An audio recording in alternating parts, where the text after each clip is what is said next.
저는 이제 사회적 의미 쪽에서 한번 먼저 이야기를 해보고 싶습니다. 이 문화가 있는 날이 생겨나면서 문화회식이라는 그런 용어가 생겼어요. 문화회식이라는 용어가 생겨가지고 이제 직장 동료들이 수요일 날 끝나고 나서 우리가 어디 뭐 공연장에 가서 공연을 같이 본다.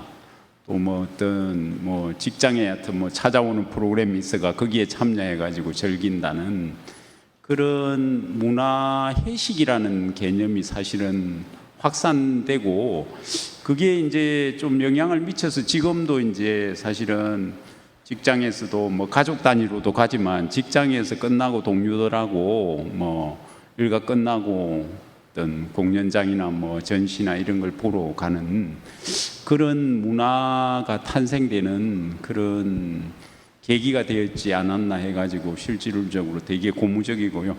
그 당시에 사실은 이제 저희가 적은 예산이기는 했지만은 그 대기업이나 공공기관을 제외하고 그 중소기업들 좀 열악한 체제에 있는 기업들의 10명 이상을 모아가지고 그 문화활동을 지원할 때 경비를 일부 지원하는 그런 프로그램을 그 당시에 시범적으로 했었어요.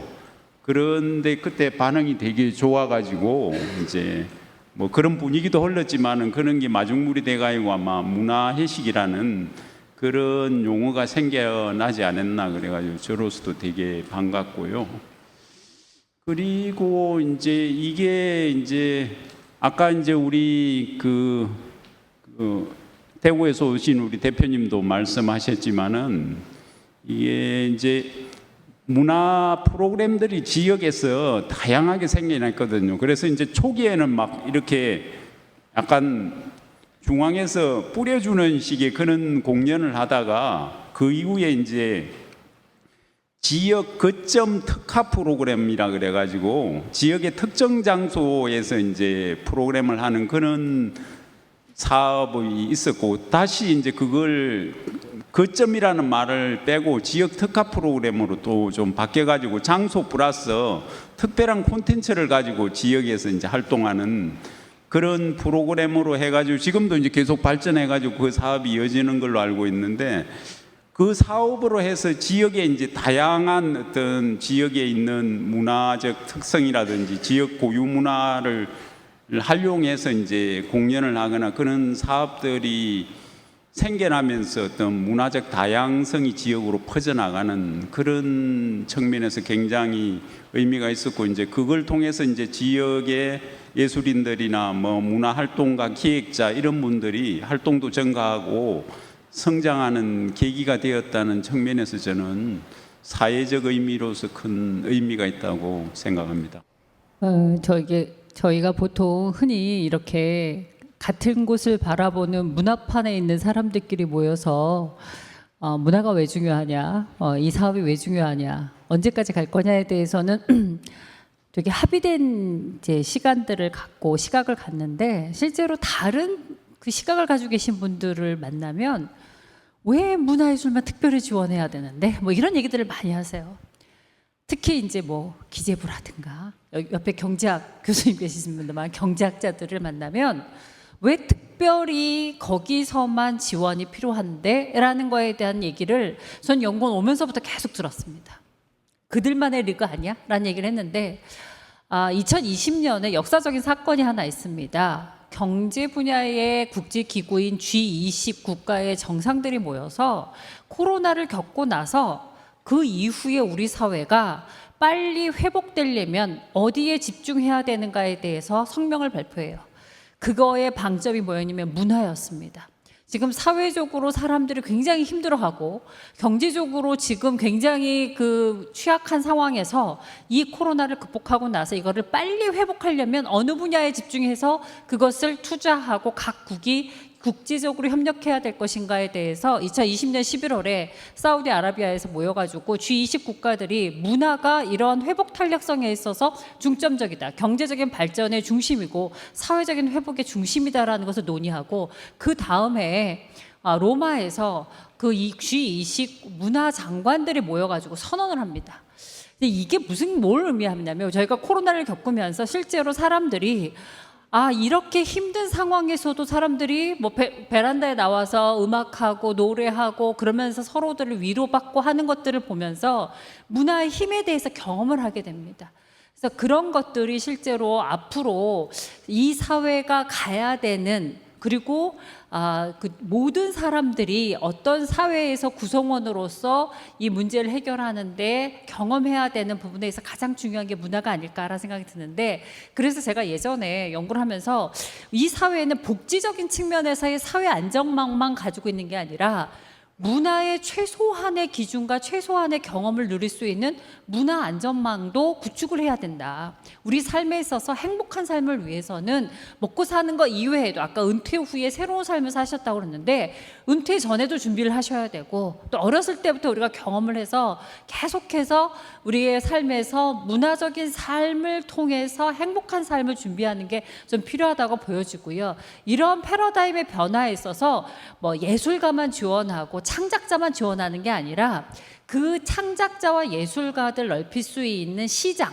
일반 국민들이 좀 경험해서 좀 경험치를 넓힐 수 있는 시장을 만들자라고 하는 게 이런 향유 지원 사업인 것 같아요. 그래서 이런 것들을 만드는 문나래 사업이 앞으로 계속되기 위해서는 이런 사회적인 기능, 역할, 그다음에 사회 문제에 대해서 우리가 흔히 그런 얘기 하죠. 사회 문제 해결형 문화 정책 뭐 이런 얘기를 합니다. 그러니까 사회에서 지금 일어나고 있는 문제들에 대해서 집중하고 그 문제를 문화예술로 어떻게 풀 것인가, 이런 고민들이 저는 문날에서 고민한다면 앞으로 10년도 탄탄하게 가지 않을까라는 생각이 듭니다. 저는 두 가지인 것 같습니다. 하나는 시대적 과제와 지역 이슈를 앞으로 문화가 있는 날이 어떻게 다룰 것인가.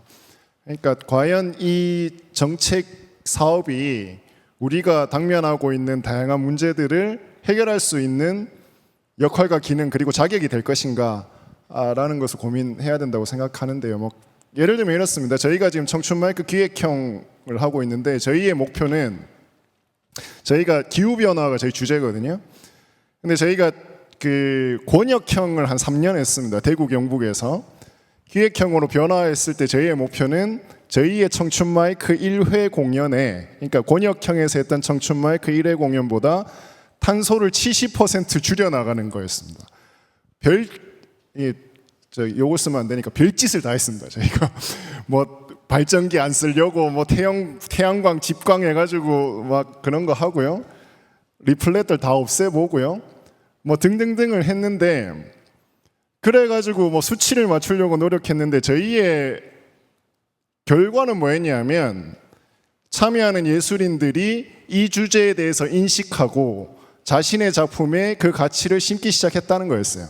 그러니까 저희 공연에 탄소 줄이는 게 중요한 게 아니었고 예술가들이 이 주제에 대해서 관심을 가지기 시작하더라. 이게 가장 컸었고요. 저희가 지역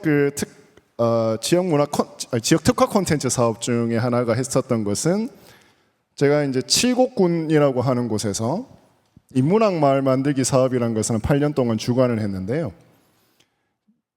저희가 했던 것 중에 뭐 할머니들 시 쓰고 뭐 이런 것들이 있습니다. 시집 나오고 뭐 글자체도 만들어서 한글 등등에서 나오고 있는데, 이렇게 해서 결과는 뭐였냐 하면 할머니들이 뭔지는 모르겠는데 마을 회관에서 노는 거는 다 인문학 한다라는 것을 인식시키는 거였습니다.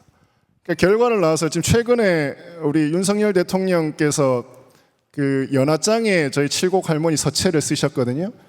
그리고 요즘 뭐 할머니들 힙합 한다고 또 막 뭐 코로나 때 막 뭐죠, 달래드릴게 하면서 뉴스에도 보셨을 거예요. 근데 이게 뭘 하는지 모르겠지만 이분들의 인식에 여가라고 하는 것을 인식시켰다는 것이 사실 정책적 성과였습니다. 그러니까 우리가 문화가 있는 나라 해가지고 100원 나가지고 120원, 150원이 나오는가도 중요합니다만 투입 대비 편익을 생각했을 때에 과연 편익이란, 그러니까 이익이라는 것을 우리가 어떻게 바라볼 수 있을 것인가, 그것을 조금 더 폭넓게 바라보셨으면 좋겠다라는 말씀을 드리고, 그 이익을 어떻게 바라봐야 되냐. 저는 지역의 이슈와 시대적 과제들을 우리가 그래도 해결해 나가는데 굉장한 노력을 하고 있고, 저는 여기에서 성과가 나고 있다고 생각합니다. 앞서도 말씀드렸듯이 저희 인디공호선만 해도 저희께 꽤 괜찮은 조직이거든요. 저희가 한 10대 명 일하고 있습니다. 대구 안 떠나고 우리 지역계에서 안 떠나고 문화 인력들이 그래도 일해볼 수 있는 직장을 만들어가고 있고, 그래도 이 친구들이 의미 있는 일을 통해 가지고 자신의 어떤 그 커리어를 쌓아갈 수 있도록 노력하고 있습니다. 저는 이러한 부분에서의 구심점을 문화가 있는 날이 해야 되지 않는가라는 생각이 듭니다. 전부 다. 네, 안녕하세요. 저는 그 평균 연령 80세 이상 되는 문화 소외 지역에서 문날을 통해서 매일매일 문화가 있는 날로 바뀐 비중리 마을에서 지역 문화 콘텐츠 특성화 사업을 운영하고 있는 김주아라고 합니다. 지역마다 차이가 있겠지만 저희 지역의 경우에는 도심지 중심으로 문화예술 활동이 활발하게 일어나고 있고, 그 외에 농촌 지역이라든지 그런 지역들이 많이 소외가 돼 있어요. 네, 그리고 지금 오늘 이 자리에 와서 봐도 청춘 마이크나 실버 마이크 이야기들이 많이 나오고 있는데, 지역 문화 콘텐츠 특성화 사업의 경우에는 저희 같은 작은 예술단체나 또 작은 지역이 굉장히 성장할 수 있는 계기를 많이 마련해 준 사업이라고 생각이 들거든요. 네, 특히나 이제 저희는 농촌을 배경으로 농사가 예술이다라는 캐치프레이즈를 가지고 농리브 디아트라는 사업을 진행을 하는데, 좀 기관이나 시설에서 하는 다른 문화 활동이랑은 다르게 계절의 변화나 수확의 기쁨, 그리고 지역의 제철 음식과 조리법에 담긴 이야기, 그리고 공동체 문화를 녹여낸 다양한 콘텐츠들을 발굴하고 지역의 가치들을 확산하고 있습니다. 그래서 저희 지역의 주민분들은 평생 농사만 짓고 살아오셔가지고 문화예술을 향유할 기회가 많이 없으셨고, 처음에 저희가 그분들을 만났을 때 이런 거 처음 해본다는 얘기들을 많이 하셨어요. 그런데 저희 직혼 사업의 경우에는 연속 사업이다 보니 지금까지 이제 연속 사업이 진행이 되면서 그 과정 속에서 경험치가 굉장히 많이 쌓이셔서 이제는 단순히 향유만 하시던 주민분들께서 이제 직접 콘텐츠를 생산하시기도 하고, 이제 도시민들을 지역으로 초청하셔서 다양한 활동들을 좀 진행을 하고 계시거든요. 그렇게 이제 매달 문화가 있는 날 프로그램을 진행하다 보니 제가 다른 부처에서 지원되는 그런 귀촌귀농과 관련된 예산이 큰 걸로 알고 있어요. 그렇게 많이 큰 금액에 투입되는 사업보다 조그만 금액으로 투입되는 이 사업으로 효과가 굉장히 크다는 얘기가 지역에서 많이 나오고 있어요. 그래서 이제 매달 문화가 있는 날을 통해서 생활 인구 유입이 좀 늘어나기도 하고, 그리고 이제 요즘에 보면 고양 기부제 같은 거 많이 하고 있잖아요. 저희 같은 경우는 올해만 문날 활동을 더 잘하라는 자녀분들의 기부금이 한 300만 원 이상 모금이 됐거든요. 그런 것들도 많이 있고, 그리고 이제 저희 지난 토요일에 진행된 행사 같은 경우에는 선주민이나 이주민 모두가 함께 매일매일 공연을 준비하시고, 그리고 행사를 준비하시면서 그렇게 준비된 행사가 도시에서 한 5천 명 이상의 방문객들을 맞이하는 그런 큰 행사로 좀 발전할 수 있게 되었고, 또 고향을 떠난 자녀분들도 지역에 찾아주셔서 일손을 도와주기도 하고, 이렇게 공동체 화합이나 이렇게 주민 삶의 질 향상이라든지 그런 효과들이 어떤 사업보다 크다고 현장에서는 굉장히 많이 느끼고 있습니다. 그래서 이런 지역의 다양한 작은 예술단체들이라든지 작은 지역들을 더 많이 발굴할 수 있고, 그런 사업들이 더 부각되고 또 이렇게 교류할 수 있는 기회가 많이 늘어나는 그런 지역 문화 콘텐츠 사업도 더 활발하게 활성화가 됐으면 좋겠다라는 바람, 그리고 건의를 해봅니다. 감사합니다.